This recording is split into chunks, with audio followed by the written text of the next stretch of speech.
your career has taken you so many different places and so many different honors and awards. But can you think back to your decision to come to Florida State and kind of what led you here? I mean, the most simple answer is Mike Martin. Growing up 2 hours north from here in South Georgia, I remember watching Florida State games from the time I was little and watching J.D. Drew hook balls over the short fence in right field. And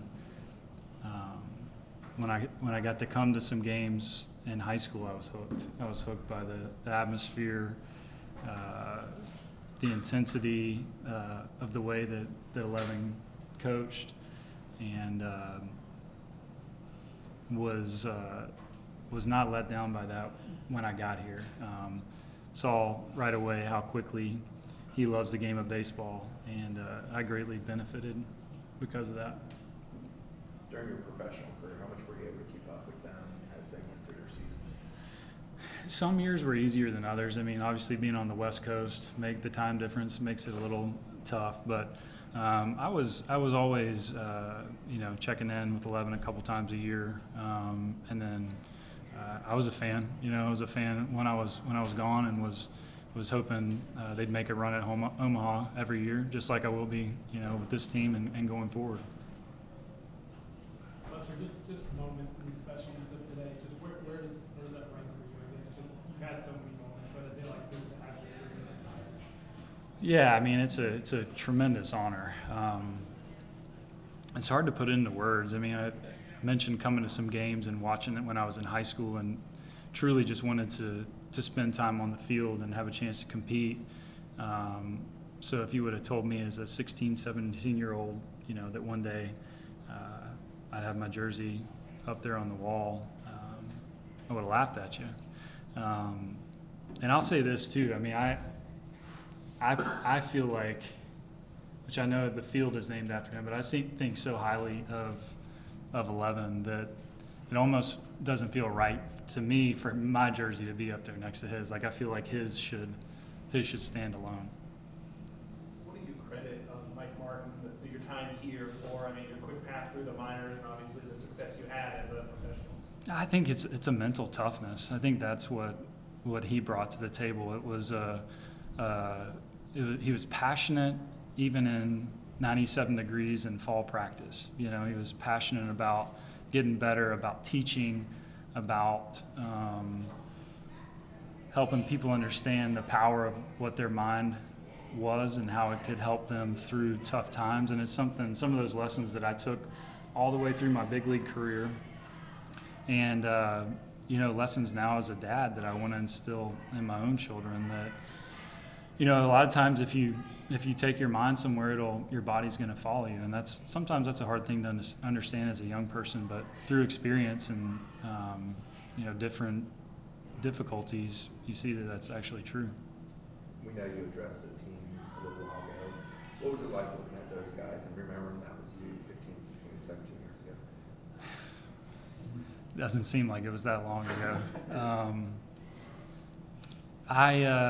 It's funny. I mean, there's a lot of stuff's different, but a lot of stuff feels the same still. So it was definitely interesting seeing them sitting there when I was in their shoes. I mean, my main message to them was, as cliche as it is, I do believe your 2, 3, 4 years that you get to spend at this university, for me, are some of my best memories as a baseball player in my life.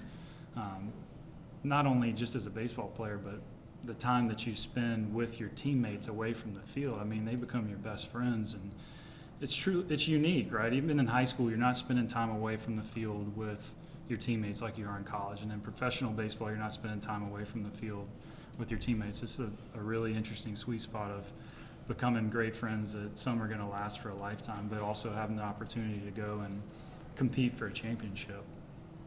And I told them, I was like, man, you guys have such a cool opportunity to bring a championship back to this Seminole community, something that nobody's ever done before.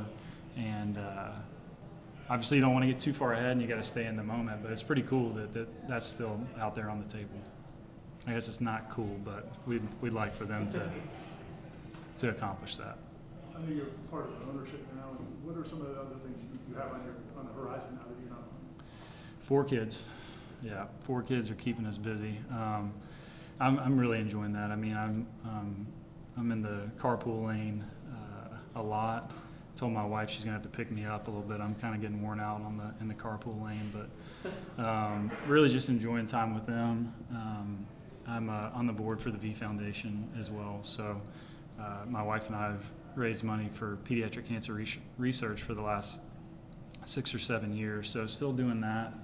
We'll have an event in San Francisco in September, and we'll be at the Dick Vitale Gala here in May, which he raises a boatload of money for cancer research. So just that. Those are the 3 things that are taking up most of my time. How excited were you to bring your boys today and let them experience this? My son? Yeah. Yeah, I was really excited. I mean, Kristen and I, my wife, we were talking about that a couple of days ago. And we started dating in high school, dated through college. So she spent a lot of time here as well. And just the opportunity to bring our 11-year-old twins, boy and girl twins here, and for them to see a place that is so dear in our hearts is really special. The relationship you have with the Giants fans was obviously incredible. But because of like your youth here, do you think is there something special about that relationship too? Florida State fans? Yeah, I mean, there's no doubt. I mean, it's you know, like I mentioned earlier, I try to watch games on TV as much as I can, and you always hear broadcasters talk about the fans when they're calling games here. And I'll try to, when I talk out there on the field later, I'm going to try to give the animals of Section B a little bit of love.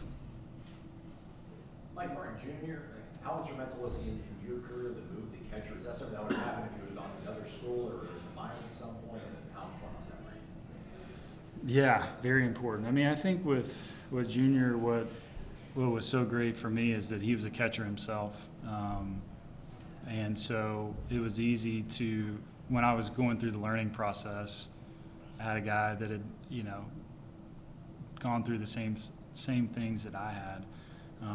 And I really think he was ahead of the curve in a lot of ways. I remember probably 2006 fall, I guess it was, when we started to make the transition. And he would get me down in the cage and have the pitching machine going, and would put old baseballs in there on purpose because he wanted, you know, there to be variance in the pitch. My thumb took the brunt of that for a while. And he was also great about presentation of the glove, about presenting it well to the umpire. And I think we saw that at the major league level over the last, I don't know how long it's been, 5-7 years, has really come to the forefront. But it was stuff that he was teaching even back then. We talked to Link the other day. He talked about, I think he was at ECU when you were coming up, and he tried to recruit you, didn't get too far. I guess, what kind of relationship do you have with him as a guy who came before you here in this program, and just your impressions of him leading the team here? Yeah, I mean, I'm getting to know Link. I don't know him that well. I've spent a little bit of time on the phone with him, and everything. All my interactions have been great so far. Followed his coaching career a little bit, and then obviously what he did with Notre Dame. Everybody saw how impressive that team was. So excited to see what's in store for this program. I know I'm happy for him as a guy that is from here and played here. It's got to be a great feeling to be back home. We got time for one more. You mentioned the relationships you build with your teammates when you're here, but then your career took you to, I mean, obviously a lot of demands on you. Were you able to stay in touch with guys during all that? Yeah, his son I stay in touch with. He stay in touch with Brian, Mark Hallberg, who was a roommate of mine, who's the third base coach for the Giants now. Yeah, there's just a few guys for sure that you stay in touch with more than others. But I mean, as you mentioned, the reality is once you start a life and a family and kids, there's only so much time in the day. But regardless if you stay in touch with them or not, you still have those memories that you made, you know, as a 18, 19, 20, 21-year-old. Thank you. Yep. Thanks, Coach. You got it. Thank you. You ever talk to Leonard about the